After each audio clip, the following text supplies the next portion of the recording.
Shalom, damai di hatiku. Kembali bertemu dengan saya Pendeta Jonathan F. Lopulalan pada hari Minggu tanggal 10 April tahun 2022. Mari kita minta pimpinan Roh Kudus untuk pembacaan dan pemberitaan firman Allah. Mari berdoa. Tuhan Yesus, kami sangat membutuhkan Roh Kudus untuk kami membaca dan menyampaikan firman-Mu. Dan Roh Kudus juga memberikan penerangan kepada para pendengar akan firman Tuhan ini. Berfirmanlah karena kami sudah siap untuk mendengarkan firman. Dalam kasih dan pengampunan Kristus kami berdoa. Haleluya. Amin. Mari kita baca firman Tuhan yang diambil dari Filipi pasal 2 ayat 6 sampai dengan ayat yang ke-11. Tapi saya hanya membacakan ayat yang ke-8 yang berbunyi begini. Dan dalam keadaan sebagai manusia, ia telah merendahkan dirinya dan taat sampai mati, bahkan sampai mati di atas kayu salib. Demikianlah firman Allah yang berbahagia kita membaca, mendengar, dan melakukan firman Allah. Tema kita pada hari ini adalah Allah merendahkan diri. Nah, saudara-saudara yang saya kasih dalam Tuhan Kristus, hari ini adalah Minggu Palma. Kita memulai Minggu Suci dan merenungkan misteri Paskah. Tuhan yang menyelamatkan umat manusia yang berdosa. Pikiran utama dari bacaan hari ini adalah Allah merendahkan dirinya, mengosongkan dirinya, dan menderita demi keselamatan umat manusia yang berdosa.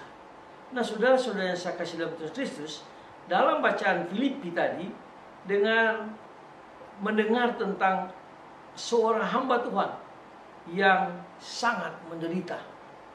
Siapakah itu? Dialah Tuhan kita Yesus Kristus. Juga dikatakan tentang Kristus yang mengosongkan dan merendahkan dirinya. Sedangkan jelas sekali bahwa dia yang punya kuasa di surga.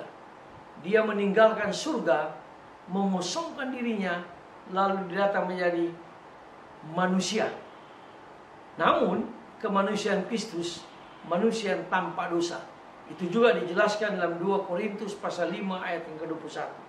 Nah, saudara-saudara yang saya kasih dalam Tuhan Kristus, gagasan tentang Allah yang menderita bertentangan dengan sifatnya yang maha kuasa dan serba maha bisa. Mengapa mesti menderita untuk menghancurkan penderitaan dosa dan maut atau neraka? Allah bisa bersabda, maka dosa itu bisa hancur. Namun Allah mau menanamkan sikap melawan dosa dan maut itu dalam diri manusia. Karena itu, ia menjamin kebebasan manusia dan tidak mau menjadikan manusia sebagai robot. Nah, saudara-saudara yang saya kasih dalam Tuhan Kristus, ini adalah salah satu pelajaran dari pihak Allah. Dan dia sendiri menjadi contoh.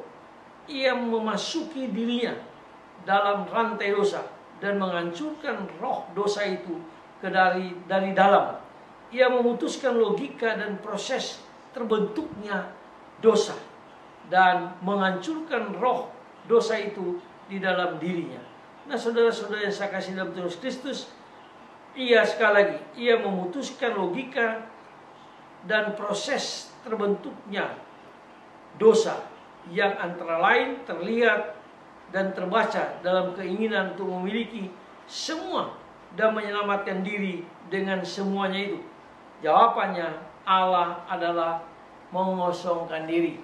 Seperti yang saya katakan tadi, Allah meninggalkan surga, lalu dia menjadi manusia yang tanpa dosa untuk menyelamatkan manusia yang berdosa.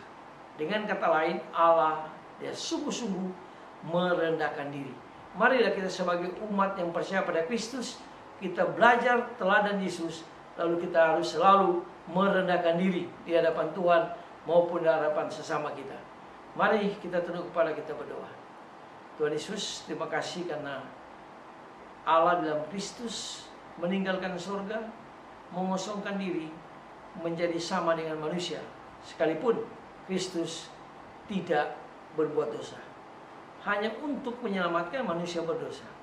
Terima kasih Tuhan, biarlah pada hari raya Palma ini Tuhan memberkati semua kami sebagai pengikut-pengikut Kristus dalam mempersiapkan diri kami untuk perjamuan kudus pada hari Jumat Agung dan juga Paskah pada hari Minggu nanti.